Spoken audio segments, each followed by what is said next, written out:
नमस्कार, आप सभी का बहुत-बहुत स्वागत है मौसम तक चैनल पर। मैं हूं देवेंद्र त्रिपाठी।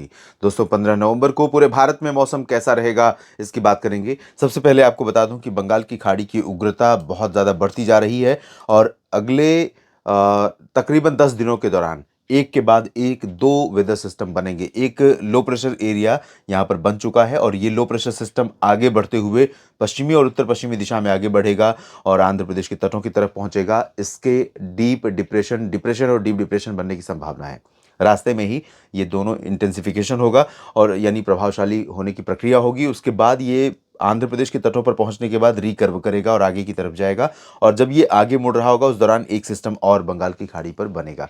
तो ये एक के बाद एक दो जो मौसमी सिस्टम होंगे ये भारत के पूर्वी घाट को तमिलनाडु से पश्चिम बंगाल तक और कुछ आंतरिक इलाकों को भी प्रभावित करेंगे। बादल आएंगे, हवाएं चलेंगी, बारिश भले ना हो आंतरिक इलाकों में, लेकिन कई राज्यों पर इन सिस्टमों का असर रहेगा। और जैसा कि अनुमान था, उत्तर भारत के भागों के ऊपर आज बादल रहे और जिसकी वजह से चाहे वो दिल्ली, हरियाणा हो या पंजाब, राजस्थान या गुजरात और मध्य प्रदेश, उत्तर प्रदेश, इन सभी जगहों पर कई इलाकों में, कई क्षेत्रों में बादल दिखाई दिए। इन बादलों से बारिश की उम्मीदें नहीं थी, लेकिन डेफिनेटली कई बार ऐसा खुद महसूस किया मैंने भी दिल्ली में भी कि लग रहा है कि काफ़ी घने बादल हो गए हैं, बारिश होने वाली है, लेकिन बारिश हुई नहीं क्योंकि वो बादल मीडियम और हाई लेवल पर डेवलप हुए थे। तो उनसे बारिश की संभावनाएँ बहुत कम थी और बारिश हुई भी नहीं।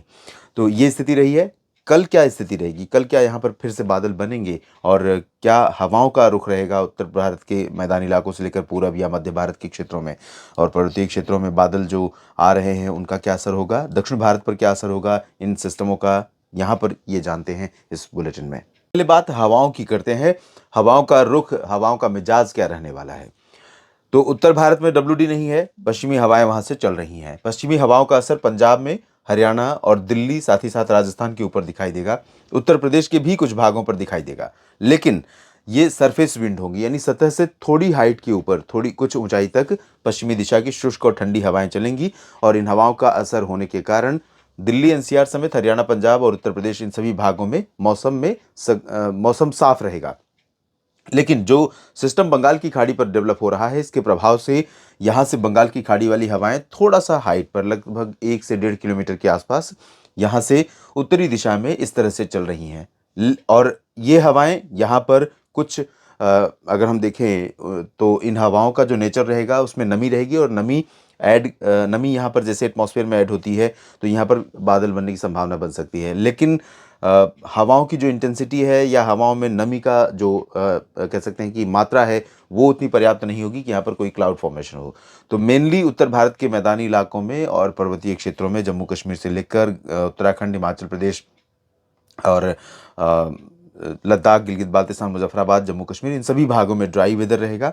पर्वतीय क्षेत्रों में तापमान शून्य के नीचे पहुंचना शुरू हो चुका है। जम्मू कश्मीर में, हिमाचल में भी धीरे धीरे पहुंचेगा और इधर मैदानी इलाकों में पंजाब, हरियाणा, राजस्थान में भी ठंडी हवाओं के चलते न्यूनतम तापमान में गिरावट अच्छी खासी शुरू हो गई है। मौसम ठंडा होने लगा है। थोड़ा सा अपना ख्याल रखिए। दिल्ली एनसीआर में भी राहत मिली है, लेकिन आज दिल्ली में प्रदूषण बढ़ा था। वजह वही थी जैसा कि मैंने बताया था, कुछ नमी इधर से, कुछ नमी इधर से आएगी। बादल यहाँ पर पहुँचेंगे। बादल पहुँचेंगे तो पोल्यूशन जो लेवल है, पोल्यूशन हवा में जो मौजूद है वो क्योंकि पश्चिमी दिशा की हवाएं उतनी तेज़ नहीं होंगी तो इस प्रदूषण को साफ नहीं कर पाएंगी। इस वजह से दिल्ली एनसीआर के लोगों को आज ख़राब हवा में सांस लेना पड़ा और सांस लेनी पड़ी क्योंकि वायु गुणवत्ता सूचकांक काफ़ी बिगड़ा था, काफ़ी ख़राब हो चुका था। फिलहाल कल थोड़ा सा आज से बेहतर हालात रहेंगे, ऐसी संभावना है। मध्य भारत की बात अगर मैं करूं तो गुजरात से लेकर महाराष्ट्र, मध्य प्रदेश और ओडिशा, छत्तीसगढ़, इन सभी भागों में फिलहाल ज़्यादातर जगहों पर शुष्क मौसम की संभावना है। लेकिन एक चीज़ इंपॉर्टेंट ये भी है कि जैसे उत्तर प्रदेश और राजस्थान के ऊपर हवाएं तेज़ आएंगी, उस तरह की हवाएं आपको मध्य प्रदेश पर देखने को नहीं मिलेंगी। यानी कि मध्य प्रदेश पर ठंडी हवाओं का असर अभी नहीं रहने वाला। बहुत लल रहेगा। स्पीड हवा की बहुत कम से कम रहेगी और कोई निश्चित डायरेक्शन नहीं होगा। ना तो बंगाल की खाड़ी से, अरब सागर से कोई तेज़ हवा आएगी, ना बंगाल की खाड़ी से और ना ही उत्तर भारत के पहाड़ों से। तो यहाँ पर हवाओं का इम्पैक्ट बहुत ज़्यादा मौसम पर नहीं रहेगा।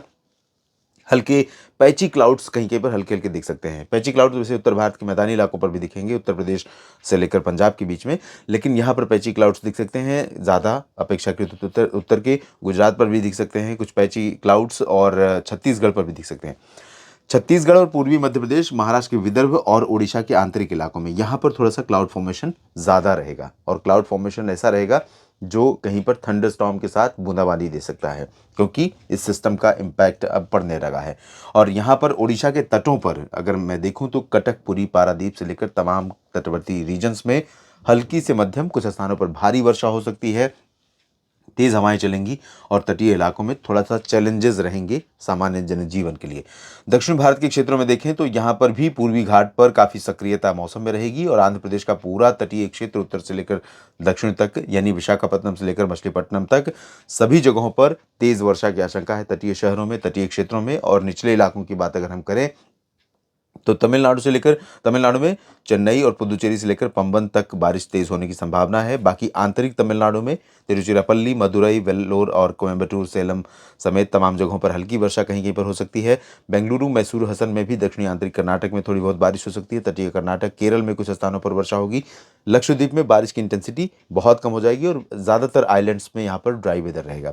आंध्र प्रदेश के रायलसीमा और जो तेलंगाना का रीजन है, उत्तरी आंतरिक कर्नाटक का क्षेत्र है, यहाँ पर भी शुष्क मौसम पूरी तरह से बना रहेगा। महाराष्ट्र के विदर्भ के अलावा मध्य महाराष्ट्र और मराठवाड़ा, विदर्भ, कोंकण, गोवा में भी शुष्क मौसम की संभावना है।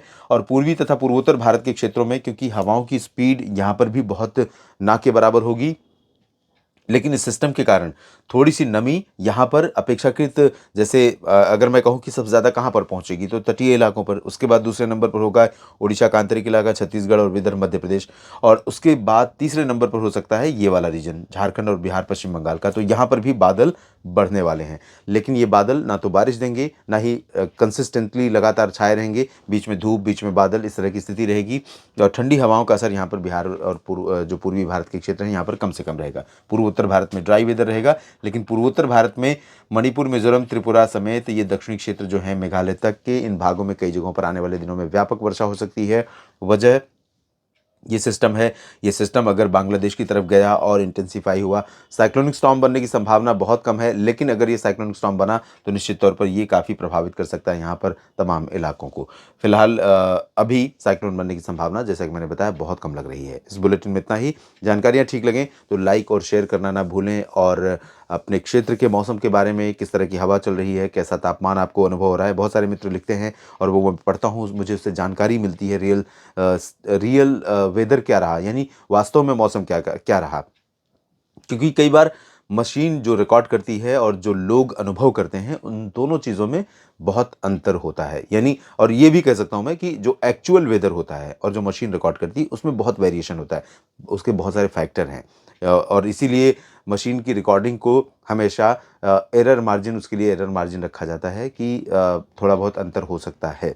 लेकिन जो अनुभव आप कर रहे हैं, सर्दी बढ़ रही है, आपको फील हो रही है, आपका स्वास्थ्य सामान्य है, तो निश्चित तौर पर सर्दी बढ़ रही है, तापमान गिर रहा है, ये एक, इससे बढ़कर, इंसान से बढ़कर कोई मशीन नहीं हो सकती है।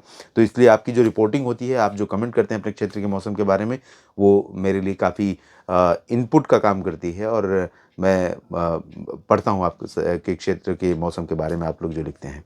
लगातार लिखते रहिए, इसी तरह से जुड़े रहिए मौसम तक चैनल के साथ और न्यूज़ मीडिया मंच के साथ।